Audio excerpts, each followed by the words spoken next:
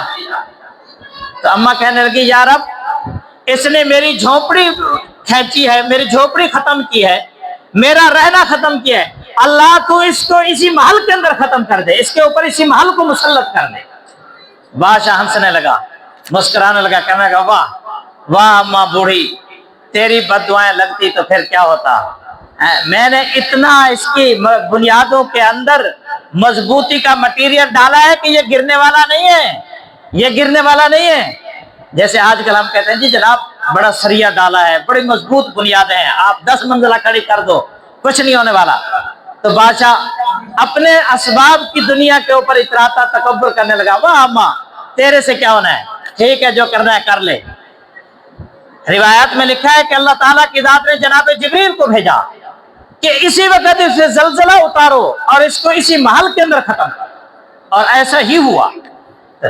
میرے عزیزو مظلوم کی بد دعا، اللہ کے پیارے رسول صلی اللہ علیہ وسلم فرماتے ہیں مظلوم کی بد دعا کے آگے کوئی راستہ نہیں ہے، کوئی حجاب نہیں ہے، فوراً بد دعائیں قبول ہوتی ہیں، فوراً بد دعائیں قبول ہوتی ہیں۔ حضرت سعد بن ابی وقاص رضی اللہ عنہ صحابی رسول ہیں، حضرت عمر رضی اللہ تعالیٰ عنہ کے زمانے کے اندر اب ایک علاقے کے گورنر تھے، کسی نے آ کر حضرت سعد رضی اللہ عنہ کی شکایت کی، 3 شکایتیں کی، 3 شکایتیں حضرت سعد کے بارے میں۔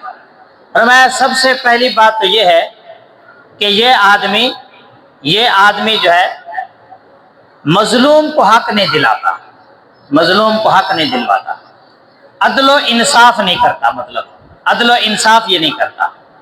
نمبر 2 یہ ہے یہ آدمی ایسا ہے جو جہاد میں شریک نہیں ہوتا، جو جہاد کے اندر شریک نہیں ہونے والا۔ اور تیسرے نمبر پر یہ آدمی ایسا ہے جو نماز سنت کے مطابق نہیں پڑھتا، سنت کے مطابق۔ حضرت عمر رضی اللہ تعالیٰ عنہ نے حضرت سعد کو بلوایا، حضرت سعد نے پورا نقشہ نماز کا حضرت عمر کو بتایا کہ دیکھو میں نے رسول اللہ صلی اللہ علیہ وسلم کے پیچھے نمازیں پڑھی ہیں، میں یوں نماز پڑھتا ہوں۔ حضرت عمر رضی اللہ عنہ نے فرمایا نماز تو تیری ٹھیک ہے، لیکن باقی چیزوں کی تحقیق کے لیے حضرت عمر رضی اللہ تعالیٰ عنہ نے قاصد بھیج دیا، بندہ بھیج دیا۔ اب یہ بخاری شریف کے اندر واقعہ موجود ہے، بخاری کے اندر حضرت سعد رضی اللہ تعالیٰ عنہ جس علاقے کے اندر موجود تھے وہ بندہ پہنچا، ہر مسجد میں ہر بندے سے پوچھتا سعد کیسا ہے، سعد کیسا ہے، سعد کیسا ہے، تو سبھی تعریف کرتے، سبھی تعریف۔ ایک آدمی ملا جس نے یہی شکایتیں کی، یہی شکایتیں پھر کی، تو حضرت سعد رضی اللہ تعالیٰ کو پتہ چلا۔ حضرت سعد رضی اللہ تعالیٰ نے اللہ پاک سے اس موقع پر بد دعا کی اس کے بارے میں، فرمایا کہ یا رب یہ اپنی شہرت چاہتا ہے مجھے ذلیل کر کے، یہ اپنی شہرت چاہتا ہے مجھے ذلیل کر کے، یا اللہ یہ اس نے میرے اوپر 3 الزام لگائے ہیں، میں بھی اس پر 3 بد دعائیں کرتا ہوں۔ پہلی بد دعا یہ کی کہ یا اللہ اس کی زندگی لمبی کر دے، اس کی زندگی لمبی کر دے، اسے موت نہ آئے، لمبی زندگی رہے۔ روایت میں لکھا ہے کہ اتنی لمبی زندگی ہوئی کہ یہ آنکھوں کی یہ جو اوپر کی پلکیں ہیں یہ نیچے جھک گئیں، اس کو نظر نہیں آتا تھا، یہ ان کو اوپر اٹھاتا تھا تو نظر آتا تھا، چلتا تھا، یہ اتنی لمبی زندگی۔ نمبر 2 یا رب اسے فقر و فاقہ میں مبتلا کر دے، لمبی زندگی ہو اور کھانے پینے کا کچھ نہ ہو، ہاں جی کہ سال گزر گیا کچھ نہیں کھانے پینے کو، 2 سال گزر گئے کچھ نہیں کھانے پینے کو، 3 سال گزر گئے کچھ نہیں کھانے پینے کو۔ مولانا رات گزرتے بھائیوں، رات گزرتے مشکل ہوتی ہے، ہفتے گزرتے مشکل ہوتی ہے، مہینے گزرتے، سالوں گزرتے جا رہے ہیں، فقر و فاقہ، فقر و فاقہ۔ تیسری بد دعا یہ کی کہ یا رب اس کو فتنوں میں مبتلا کر دے، فتنوں کے اندر مبتلا کر دے۔ روایات میں لکھا ہے اس قدر بڑی عمر کا ہو کر جوان جوان بچیوں کو چھیڑتا تھا، جوان جوان لڑکوں کو چھیڑتا تھا۔ اللہ کی ذات نے بد دعا کے اندر ایسا مبتلا کیا کہ دنیا کے اندر اللہ نے پکڑ لیا۔ دنیا کے اندر تینوں کی نے بد دعائیں اس کے حق میں قبول ہو گئی، تینوں کی نے بد دعائیں۔ تو میرے عزیز دوستو، دنیا کی زندگی اس قدر گزارنا کہ انسان مظلوم نہ ظالم بن کے نہ جائے، مظلوم بن کے چلا جائے لیکن ظالم بن کے نہ جائے۔ یاد رکھنا، مظلوم کی آہ اللہ کے درمیان ایسے بغیر کسی حجاب و پردے کے فوراً قبول ہوتی ہے، فوراً قبول۔ حضور علیہ الصلوۃ والسلام نے خود کہا ایک موقع پہ کہ مفلس کون ہے؟ صاحب نے کہا یا رسول اللہ، مفلس تو وہ ہے کہ جس کے پاس کچھ نہ ہو، مال و دولت نہ ہو۔ اب نے کہا نہیں، میری امت کا مفلس وہ ہوگا جو بہت ساری چیزیں، بہت ساری نیکیاں لے کر آئے گا، بہت ساری نیکیاں لے کر آئے گا، پہاڑوں جتنی، لیکن لینے والے بھی بہت ہوں گے۔ کسی کو تھپڑ مارا، کسی کو آنکھوں سے گھورا، کسی کا حق مارا، کسی کے ساتھ غلط کلامی کی، کسی کے ساتھ زیادتی کی، کہیں یتیموں کا مال کھایا، کہیں پڑوسیوں کا کھایا، کہیں اپنوں کا کھایا، کہیں پرایوں کا کھایا۔ لینے والے بھی لینے لگ جائیں گے، سب نیکیاں ختم ہو جائیں گی، اس لیے کہ قیامت والے دن ایسا تو نہیں ہوگا کہ وہاں پیسوں کے ساتھ بدلہ ہو، وہاں تو نیکیوں کے ساتھ بدلہ ہوگا، نیکیوں کے ساتھ بدلہ۔ ساری نیکیاں ختم اور اس کے بعد بھی لینے والے ابھی تک کھڑے ہیں، لینے والے ابھی تک بھی کھڑے ہیں۔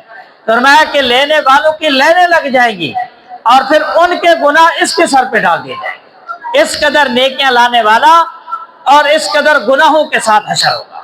تو میرے عزیزو، ظلم ایک بڑی غلط اور بہت زیادہ جو ہے بہت بڑا گناہ ہے جو اللہ کی ذات کو کبھی پسند نہیں ہے۔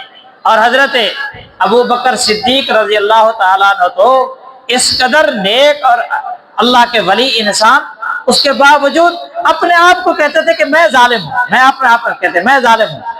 دیکھیے حضرت ابو بکر رضی اللہ تعالیٰ عنہ کے نواسے ہیں حضرت عبداللہ بن زبیر، عبداللہ بن زبیر، اور حضرت ابو بکر رضی اللہ تعالیٰ عنہ ان کے نانا ہیں۔